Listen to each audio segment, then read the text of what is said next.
Vous avez besoin de tela, au télisaganzoto, mais la partie moussou est raté. Alors, il faut recourir à la huile éclaircissante. C'est très nécessaire, c'est très important. Alors, les gens qui ont huile éclaircissante, au coco, c'est l'ango makambo belé à la fois, surtout ce que tela. Donc, il faut inclure ango dans le cas soin. C'est très important. Ok? Voilà. En tout cas, on se retrouve tout à l'heure pour une BTM du solo.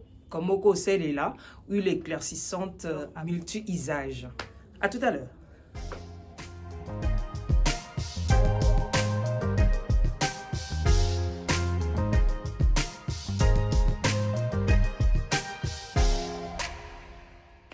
Alors, bienvenue dans Coloris Club 84. Hein. Ils auront toujours essayé un peu biso, il y a Koyamba Bino, et surtout si c'est pour la première fois au Bozu Biso, en tout cas, merci et soyez les bienvenus. Bah, et tous des gens, en tout cas, merci beaucoup pour notre soutien à Bino et c'est ça biso et ça la biso toujours et puis ça biso toujours force ou un peu énergie il y a continuer comme ça la vidéo. En tout cas, bienvenue dans Coloris Club 84. Voilà. Alors, en tout cas, on a besoin de tela et que la partie moussou est là bien ou bien la partie moussou est tela. Alors, ni no koki ko sala, surtout ce qu'on sait là bas produit éclaircissant. Alors, les lots na ina huile moko o koki ko intégrer ngo na kata soin na yo, en tout cas huile ngo. Eza ya Melly White. Voilà, eza éclaircissante. En tout cas, peau grasse, bien, peau mixte, peau sèche aussi. En tout cas, nous avons besoin de là. À cause de mais il faut aussi avec intelligence. Parce que vous avez besoin de là. Non. Okay. Voilà, nous avons les huile éclaircissante, il y a Melly White. Alors, nous avons la huile, nous avons quelques astuces, ce que nous avons. Alors, premièrement, ils ont un bateau batelaka, atika na bakinto na maboko. Bakinto eza ba tache noire et tondaka na maboko. Romona esalio oza na détend awa, oza noir, oza pembe ou bien awa komi pembe ya makoso. Alors, faut oeba kosalela huile éclaircissante na ya Melly. Alors, premièrement, so oza bakinto ndenyo ko salela huile éclaircissante na yo. Le soir, hein, toujours le soir et non pas pendant la journée. Voilà. Alors, le soir, ce qu'on sokoli normalement est que on a besoin de mélanger huile na yo, na lotion na ou bien crème na yo. Au kozwa, huile na yo, aux huiles tige coton. Na préciser, na souligner, tige coton. Ce qu'on a en tige coton, te aux na coton normal. OK? Coton normal. Alors, ezra ba kinto muso ezake Kuba vraiment Kuba. Son nom le Kuba c'est-à-dire quoi? Et yindi makasi donc autant la pugnon sur mon ayo. Alors, ce qu'on sali là, Melly White. Au coco c'est l'ango du côté aux oies, au telisa, awa. Hein? Alors, au salin, aux oies, aux huiles, ce qu'on normalement faut toujours pour ceux nous autres à propre. Aux huiles tige coton na au dindisi na kata huile na yo. Au bimisi oye aux huiles. Au déposer et si kaka kaba kinto no ezali nde o ko appliquer huile na yo ko déborder te ono ba koto musu po ba koto musu eza déjà hotela. Alors déposer ka place ba kinto na yo ezali de façon que awa kaka place o eza ya côté là eza ya mwindu ezwa forme etela. Par contre so lobi o appliquer ngo boye koto déjà tela ki makasi et comme iso makoso o sali na soin ya maboko. Pendant la journée, aux osales et la crème hydratante nayo. Crème à main. Bien sûr que crème hydratante pour le corps, il y en a, mais à main aussi, il y en a.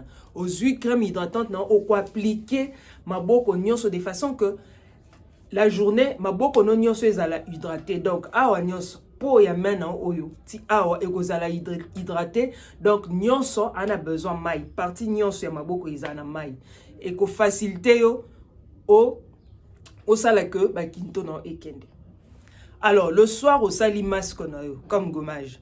Au sali après oye kozwa ou appliquer pour ce sali masque et permettre que produit non et ça la noki. Mais ce qu'on pas kolonka pamba bongo réussite et aura vraiment temps moulay ou appliquer bongo. Et puis au salon chaque soir aux appliquer huile na yo et pendant la journée, ça les crème hydratante. Alors le soir, elle va appliquer huile éclaircissante nana ba kinto na yo.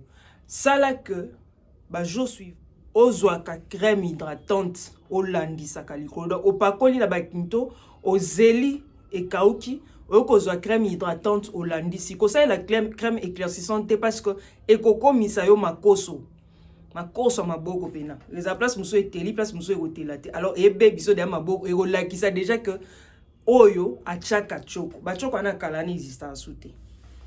Alors, la même chose n'est pas ça et la makolo, ndeko saleli na maboko na soko zo appliquer huile na yo pour elongola ba kinto ya maboko comme na makolo.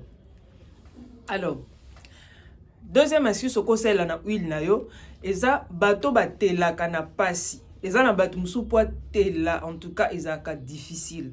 Ezwaka temps parce que po na e eza ya makasi. Alors ça anine, akozwa huile na e, oko mélanger na mafuta te. Obandi na mpe kotelisa nzoto ba choko na kala no ezaka makolo koka elongi fanta ezaka souté. Le soir hein, pas pendant la journée. Le soir au sokoli ozui huile na yo o appliquer normalement. Ndengo pakola ka mafuta non en tout cas otiki na mutu elongi hein, otiki parce que elongi ezaka na facilité à otela. OK? Mais par contre nzoto etela na pasi. Ozui ozo appliquer au oindre vraiment nzoto na mumana huile chaque jour. Soko pakol huile na yo olandisi crème hydratante et non pas crème éclaircissante ou lotion éclaircissante. Au pakoli huile olandisi crème hydratante. C'est très important. Meli non su okoko sel na mondeni. Ce qui ozan a besoin otela. Otela déjà, on a besoin au bakisa tante. Okozwa crème hydratante na yo, crème éclaircissante thé. Ozui crème hydratante na yo. Okozwa 4 à 5 ou 6 loutres. Ou bien ça dépendra ya huile na ya crème na yo, quantité de crème na yo. Pour mususu ezaka ba bokala munene, mususu kozala bokala mukenet crème oil. Alors, na quantité ya boye. Ozui crème na yo, ozui bokal moi propre pembeni. Ozui crème na wana obaloli. Ozui kodindisa nyonso te. Osali un quart. Ya huile éclaircissante. O mélange ngo bien na crème na yo. O mélange na insister. Crème hydratante. Kokendo zate o crème éclaircissante. O mélange bien. Ozui lutu moko ya gel à aloe vera o bakisi na kati. Parce que gel à aloe vera eko permettre yo soko za ba tache et effacer ba tache. Ce qu'on a une inflation quelque part est éliminant. C'est très important. Au mixer vraiment bien. Alors, c'est appliqué chaque soir. Quand on applique un motine et long, ça ne va pas déranger. On applique chaque soir et vous permettre yo. Et puis ça teinte bien. Ce qu'on a déjà pembe. Par rapport à elongi.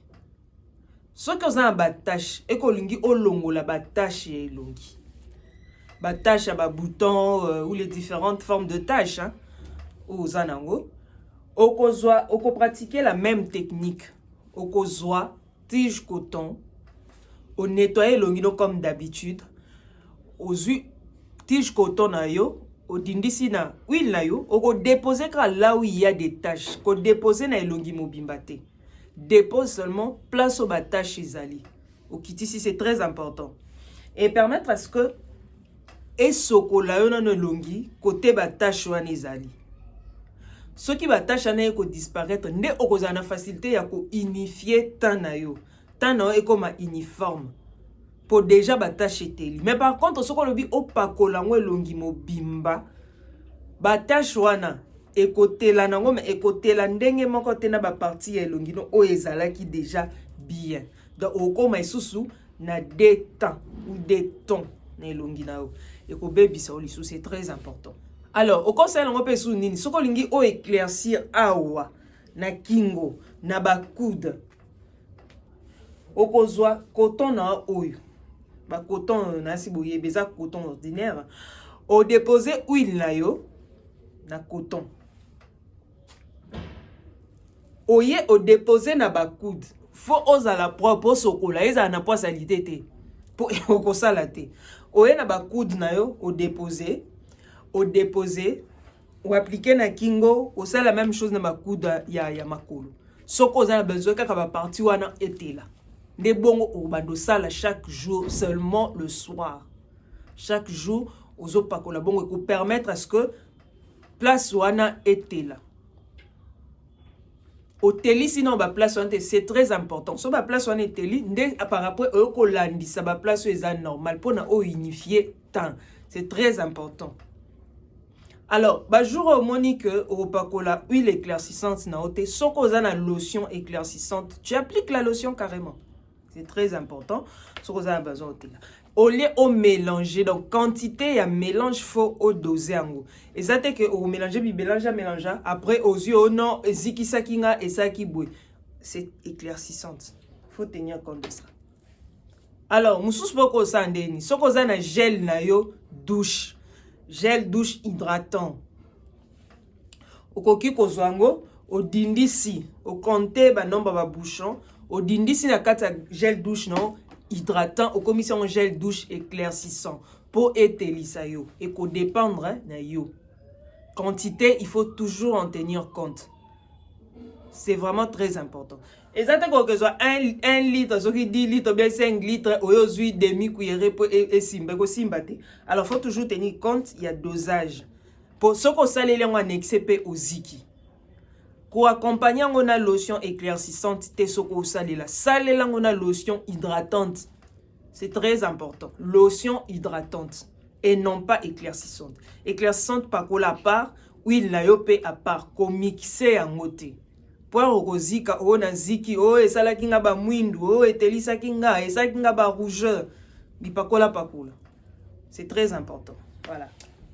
Alors pour na lelo na sukiao. Na lève no fort. Mais lelo to suki awa. J'espère que au retenir ndeni oko salela huile na yo ya meli white. C'est éclaircissant to ebi ndeni oko salela. Alors bye. Tout le monde à l'année prochaine.